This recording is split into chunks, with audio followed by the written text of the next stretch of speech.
अस्सलामुअलैकुम, welcome back my YouTube channel. आज ये जो टॉपिक हमारा टॉपिक नंबर 4 ये सेम हमारे पास लॉरेंस कोऑर्डिनेट ट्रांसफॉर्मेशन की तरह है। हमने उस लॉरेंस कोऑर्डिनेट ट्रांसफॉर्मेशन में इसी तरीके से हमने दो ग्राफ बनाए थे, जिसके ज़रिए हमने लेंथ कॉन्ट्रैक्शन के बारे में पढ़ा था कि लेंथ किस तरह से कॉन्ट्रैक्ट होती है और क्या-क्या चीज़ें थी, किस ऑब्जेक्ट के हिसाब से कौन-सा ऑब्जर्वर कहाँ था और कौन-सा ऑब्जर्वर किस लिहाज से मेजर करता था। इसी तरीके से हमने लॉरेंस वेलोसिटी ट्रांसफॉर्मेशन पढ़ना है, जिसमें हम स्पीड मालूम करेंगे फ्रेम ऑफ रेफरेंस को चेंज करके। इसमें हमारे पास एक फ्रेम ऑफ रेफरेंस है, वो ये वाला है, और एक फ्रेम ऑफ रेफरेंस जो है वो हमारे पास ये वाला है। इसको हमने सिंपल एस का नाम दिया है और इसको S1 का नाम दिया है। इसमें जो हमारे पास वेलोसिटी है वो v है, इसमें हमारे पास जो वेलोसिटी है वो ux है। तो हमने पीछे अपने टॉपिक के अंदर जो लॉरेंस कोऑर्डिनेट ट्रांसफॉर्मेशन था, उसके अंदर जो हमारे पास x1 आया था, उसकी वैल्यू क्या थी x1 की? Gamma is equal gamma x minus we T.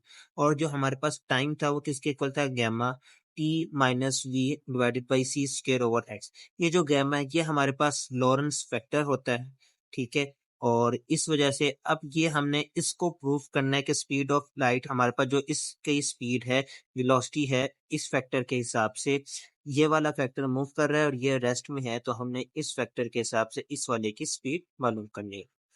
तो अब देखें कि हमारे पास सबसे पहले हमने क्या करना है, इसका डेरिवेटिव ले लेते हैं। इसका डेरिवेटिव ले लिया तो हमारे पास क्या बन जाएगा? D x one, gamma constant है ये बाहर आ गया, इसका भी डेरिवेटिव लिया तो डी, और ये वी जो है ये हमारे पास, क्योंकि वी के हिसाब से डेरिवेटिव ले रहे हैं तो वी हमारे पास कांस्टेंट टी डी टी आ गई। फिर इसी तरह से टाइम का भी हमने डेरिवेटिव ले लिया तो ये हमारे पास टाइम का डेरिवेटिव आ गया। अब हमने क्या करनी थी? स्पीड मालूम करनी थी किसकी? u1 की। किसके लिहाज से? s के लिहाज से हमने क्या करनी है? स्पीड मालूम करनी है। तो हमें पता है कि वेलोसिटी किसके इक्वल होती है? डिस्टेंस डिवाइडेड बाई टाइम के। हमारे पास dx मौजूद है, dt भी मौजूद है, ठीक है। हमने वैल्यूज को पुट कर देंगे। अब यहाँ पे हमने ये वैल्यूज को किस तरह से पुट किया? तो सबसे पहले तो आप ये देखें, ये हमारे पास इसकी वैल्यू थी dx की, वो यहाँ पे आ गई dx1 की। उसके बाद dt की वैल्यू ये थी, हमने यहाँ लगा दी, गैमा गैमा से कैंसिल हो गया। उसके बाद हमने क्या किया? यहाँ से हमने dt को कॉमन ले लिया। जब dt को कॉमन ले लिया तो हमारे पास यहाँ से dt dt डिवाइड हो गया, खत्म हो गया। और यहाँ पे जो है हमारे पास क्या आ गया? dt आ गया, कि वो dt कॉमन ले लिया। तो यहाँ से जिस जब जहाँ कुछ होता नहीं वहां से हमें क्या करना होता है? डिवाइड करना होता है।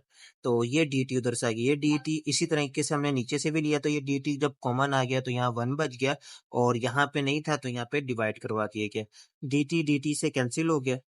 अब हमारे पास ये dx ओवर dt किसके इक्वल है? u के इक्वल है। और इसी तरीके से हमारे पास जो है, अब ये देखें ये u के इक्वल आ गया, और फिर ये dx ओवर dt किसके इक्वल है? ये भी u के इक्वल है। तो u1x is equal to ux minus V, और ये हमारे पास ये है 1 minus V divided by C square और ये x। तो ये हमारे पास किसके रिस्पेक्ट आ गया? x के रिस्पेक्ट आ गया अलोंग द x एक्सिस।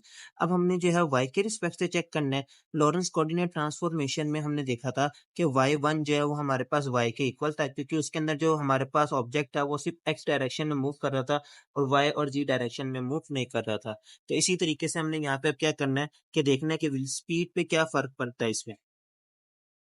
तो ये वी वाई है, सेम फार्मूला सेम चीजें हमने उसी तरीके से पुट करना है। बस फर्क क्या है कि हमारे पास टाइम तो वही रहेगा, और जो है डी वाई वो चेंज होता जाएगा। डी वाई ये आगे आप देखेंगे टाइम की वैल्यू आगे।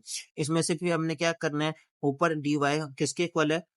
डिस्टेंस डिवाइडेड बाई टाइम के। यहाँ से भी यहाँ से भी नीचे टाइम की वैल्यू आ गई, ठीक। अब ये जो है हमारे पास ये D Y over D T ये किसके इक्वल है? डी यू के। यहाँ पे हमने क्या किया? यहाँ पे हमने टी से इसको डिवाइड करवा दिया, ठीक है। तो जब ये टी इधर से डिवाइड हुआ तो इधर भी हो गया, मल्टीप्लाई डिवाइड हो गया दोनों से। अब